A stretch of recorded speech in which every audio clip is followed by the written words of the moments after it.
நீலகிரி மாவட்டம் பந்தலூர் அருகே சேரங்கோடு பகுதியில் குடியிருப்புகளை சூறையாடிய காட்டு யானையை பிடிக்க வலியுறுத்தி போராட்டமானது நடைபெற்று வருகிறது. கூடுதல் விவரங்களோடு இணைகிறார் செய்தியாளர் அன்பழகன். அன்பழகன், வணக்கம். விவரங்கள். வணக்கம் சாரா. நீலகிரி மாவட்டம் கூடலூர் அடுத்துள்ள சேரங்கோடு, சேரம்பாடி, பிதற்காடு சுற்றுவட்டார பகுதியில் கடந்த 10 நாட்களுக்கு மேலாக சுற்றித் திரியும் புல்லட் ராஜா என்ற காட்டு யானை வீடுகளை சூறையாடி உடைமைகளை சேதப்படுத்தி வருவது மக்களிடையே பெரும் அச்சத்தை ஏற்படுத்தியுள்ளது.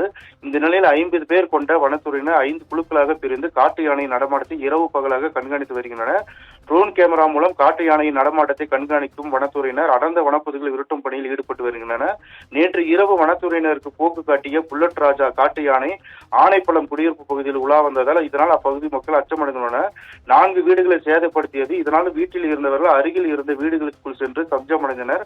நீண்ட நேரம் காட்டு யானை குடியிருப்பு பகுதிகள் முன்பு உலாவிய காட்சி மக்களிடையே அச்சத்தை ஏற்படுத்தியுள்ளது. தற்போது அந்த வீடியோ பெரும் வைரலாகி வருகிறது. இந்த காட்டு யானையை பிடிக்க வேண்டும் என மக்கள் நேற்று போராட்டம் நடத்தி வந்த நிலையில் வனத்துறையினர் காட்டு யானையை அடர்ந்த வனப்பகுதிக்குள் விரட்டும் முயற்சியில் ஈடுபட்டு வருகின்றனர். இருந்தும் காட்டு யானை வனத்துறையினர் கண்களுக்கு சிக்காமல் நேற்று குடியிருப்பு பகுதிகள் உலா வந்ததால் மக்கள் மிகுந்த அச்சமடைந்துள்ளனர். இந்த நிலையில் பந்தலூர் அருகே சேரங்கோடு பகுதியில் நள்ளிரவில் மீண்டும் 8க்கும் மேற்பட்ட தோட்ட தொழிலாளர் குடியிருப்புகளை இடித்து சேதப்படுத்திய புல்லட் ராஜா என்கிற ஒற்றை ஆண் காட்டு யானையை பிடிக்க நடவடிக்கை எடுக்க வேண்டும் என கூடலூர் தொகுதி அதிமுக சட்டமன்ற உறுப்பினர் பொன் ஜெயசீலன் அப்பகுதி மக்களுடன் தர்ணா போராட்டத்தில் ஈடுபட்டுள்ளார்.